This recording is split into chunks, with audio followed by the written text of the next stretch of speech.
గుమగుమలాడే egg fried rice మీకోసం చూసేయండి ఒకసారి.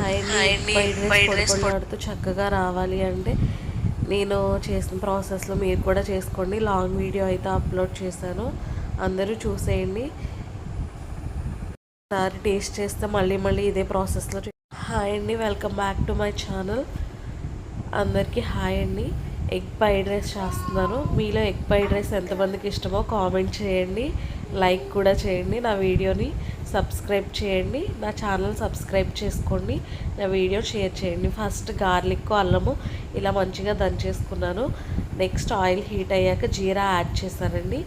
నెక్స్ట్ ఇప్పుడు గార్లిక్ జింజర్ పేస్ట్ యాడ్ చేసుకున్నాను. ఎగ్స్ ఏమో బీట్ చేసి వేస్తున్నాను అనమాట. 3 ఎగ్స్ అయితే వేసారండి. నా వాయిస్ బాగాలేదు, అడ్జస్ట్ అయిపోండి, కోల్డ్ చేసింది.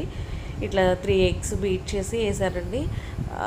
వేసిన వెంటనే తిప్పకుండా ఒక 5 మినిట్స్ తర్వాత తిప్పండి, లేకపోతే స్మెల్ వచ్చేసింది. నెక్స్ట్ ధనియా పౌడర్ యాడ్ చేశానండి, సాల్ట్ వేసానండి, కారం కూడా యాడ్ చేశానండి. నా టేస్ట్కి తగినట్టుగా నేను యాడ్ చేసుకున్నాను. మీకు ఎంత కావాలో మీరు యాడ్ చేసుకోండి.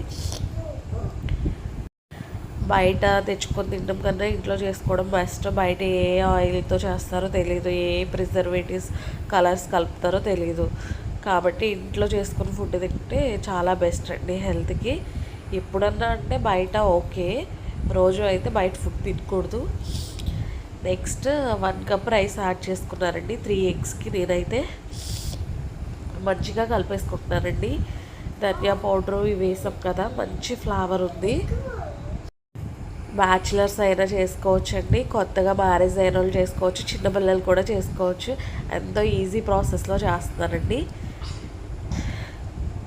ఎగ్ ఫ్రై అయ్యాక పక్కకు తీసి పెట్టుకొని లాస్ట్లో అయినా యాడ్ చేసుకోవచ్చు, కానీ నేను తీయలేదులేండి, డైరెక్ట్గా వేసేసాను. నెక్స్ట్ ఆనియన్ మిర్చి కట్ చేసేసాను. పచ్చివే వేసుకుంటే బాగుంటుంది కదా ఫ్రైడ్ రైస్కి.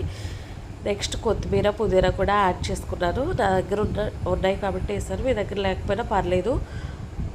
పౌడర్ వేసారు కదా, మంచి ఫ్లేవరే ఉంటుంది అనమాట.